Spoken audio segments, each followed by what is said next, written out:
The best defense against terror is a global offensive against terror, wherever it might be found. The first phase of this war was the bombing of Afghanistan.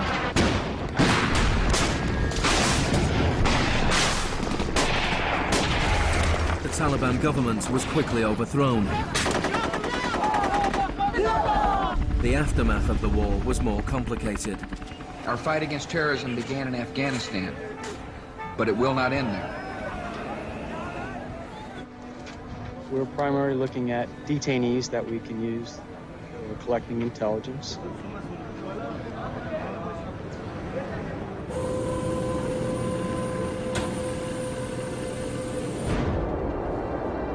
Guantanamo was the first time that the techniques of the Kubark Manual were explicitly and publicly being used by American forces, officially sanctioned in the White House and openly broadcast on television around the world. Isolation, both physical and psychological, must be maintained from the moment of apprehension.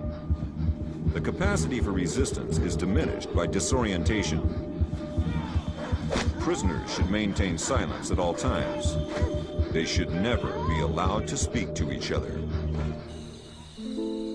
3 of the prisoners were Asif Iqbal, Ruhal Ahmed and Shafiq Rasool from Tipton in England. They spent more than 2 years in Guantanamo before being released without charge. Mentally, yeah, you couldn't speak to nobody, you couldn't do nothing, you couldn't stand up. And just sitting there, you'd be in your thoughts all the time thinking, what the hell's going on, where the hell am I? And we're going to be staying here for the rest of our lives, and we're going to be going back home. Will we ever see our family again? Of the 779 prisoners that have been held in Guantanamo Bay, only 3 have ever been convicted of any offence.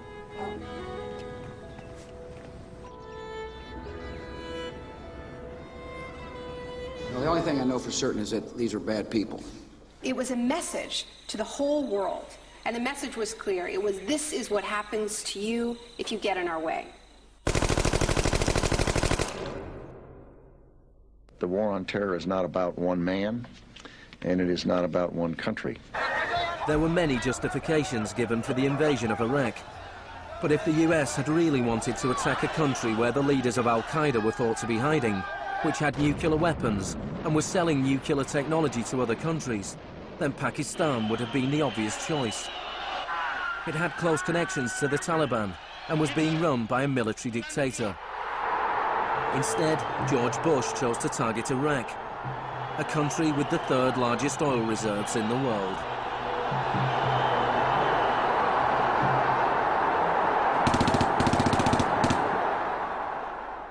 Now, about the Defense Department's war plan. It is not like that for the Gulf War. It's more along the lines of the Panama invasion of 1989. CBS News has been told it would start on what's called A-Day. A as in airstrikes. Airstrikes so devastating, they would leave Saddam's soldiers unable or unwilling to fight. The idea is to rain down the thunder so hard as to create, quote, shock and awe.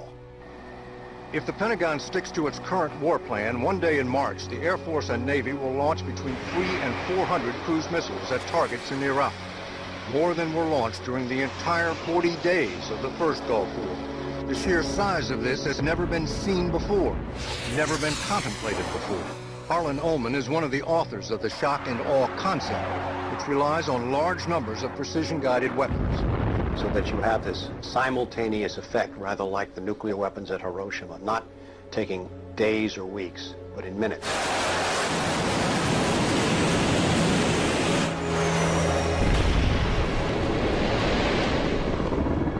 You also take the city down. By that I mean you get rid of their power, their water, and you begin this relentless campaign to wear them down so that 2, 3, 4, 5 days they are physically, emotionally, and psychologically exhausted.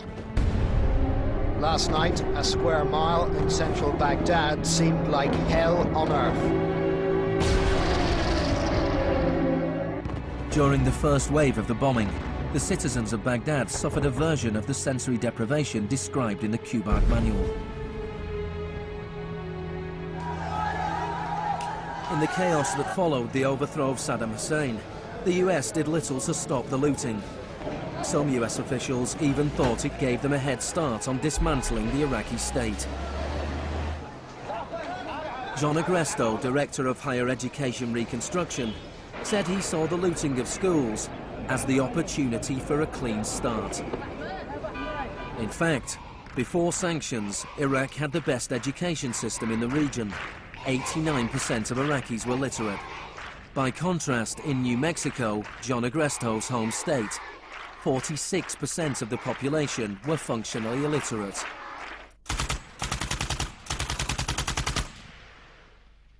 In Iraq, you had three distinct forms of shock that were all working together and reinforcing each other.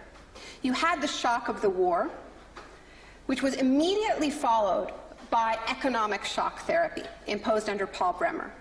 And as resistance to that economic transformation, that very rapid economic shock grew, you had the shock of enforcement, including torture. Three different kinds of shock.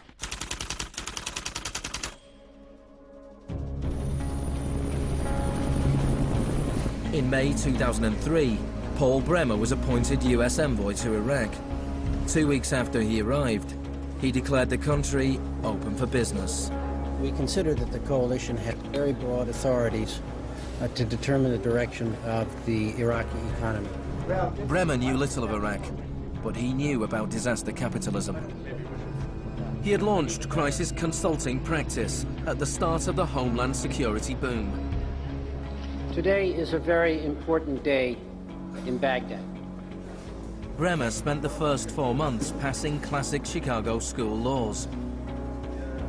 Rumsfeld described Iraq as having some of the most enlightened and inviting tax and investment laws in the free world. One of the first acts of Bremer was to fire 500,000 state workers. This was partly an act of debartification, but slashing governments was also vintage Friedman. Money was promised for reconstruction. Our investment in the future of Afghanistan and Iraq is the greatest commitment of its kind since the Marshall Plan. But in fact, it was just the opposite. Whereas the Marshall Plan was intended to boost European industries, US aid money in Iraq was spent on US corporations. If work came to Iraqis, it came at the bottom of a series of subcontractors. Creative associates received contracts worth $100 million to draft the curriculum and print new textbooks for the education system. Management and technology consultant Bearing Point was awarded contracts worth $240 million to build a market-driven system in Iraq.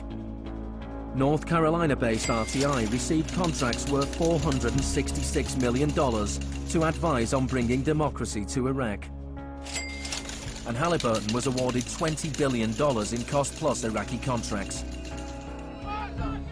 Parsons was handed $186 million to build 142 health clinics. Only 6 were ever completed. And basic electricity and water supplies hardly improved, despite billions being spent in the first 4 years. We're going to succeed here, and when we succeed here, we will have done something important, not just for 25 million Iraqis. We will have done something that serves Western interests in this whole region. Even the new Iraqi currency was printed abroad. Let me show you an example of these notes. The US even paid private contractors to monitor the work of the private contractors who won contracts.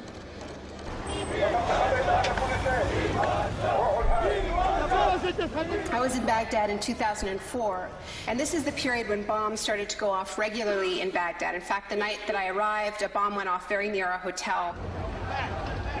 But what was really striking to me in this period was that despite the violence and despite the chaos, the next day, Iraqis were out in the streets protesting. 19 killed and 100 injured in Najaf.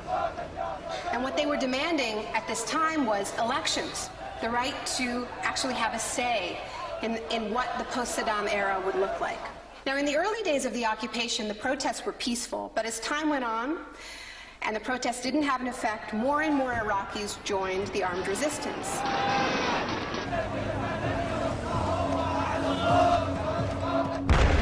The violence spun out of control.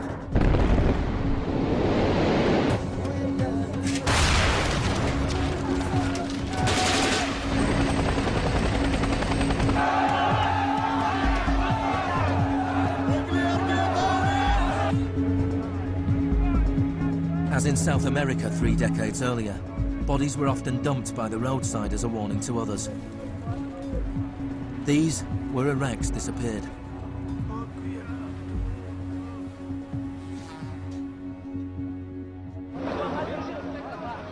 Extremely aggressive measures were needed to suppress the opposition.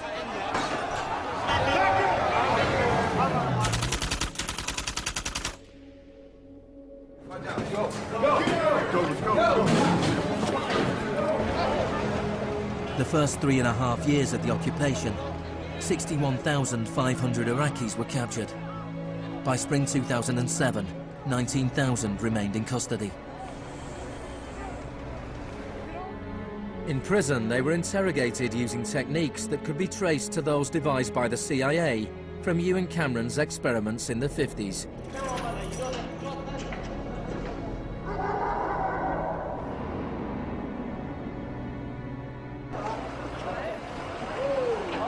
According to the Red Cross, US military officials admitted that between 70 and 90% of arrests in Iraq were mistakes.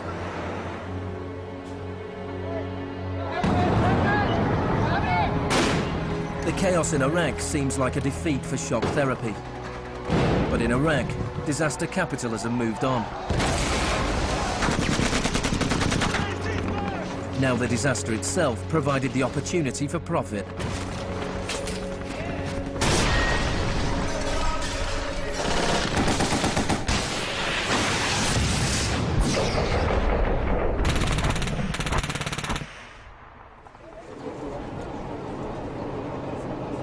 US military spending has almost doubled since 2001, nearing $700 billion per year. As long ago as 1961, President Eisenhower, not a noted liberal, warned of the danger of a too powerful military. Now, this conjunction of an immense military establishment and a large arms industry is new in the American experience. We must guard against the acquisition of unwarranted influence, whether sought or unsought, by the military-industrial complex. We must never let the weight of this combination endanger our liberties or democratic processes. The war in Iraq is the most privatized war in modern history. The Green Zone in Baghdad is an extreme version of what is happening around the world. A privatized, secure world protected from the chaos outside.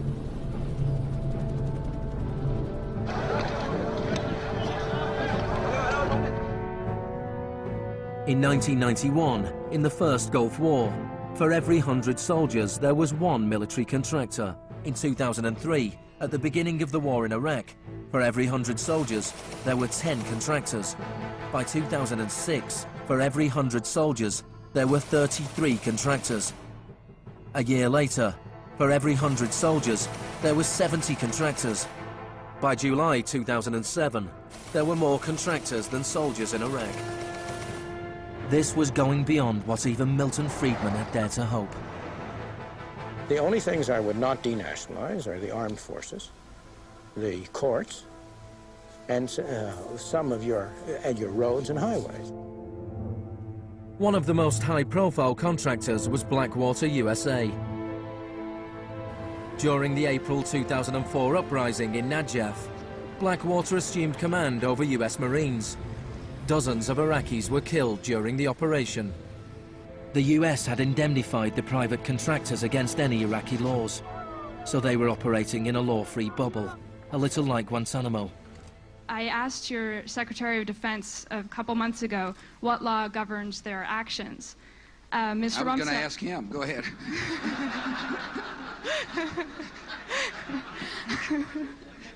Help. well, I was hoping.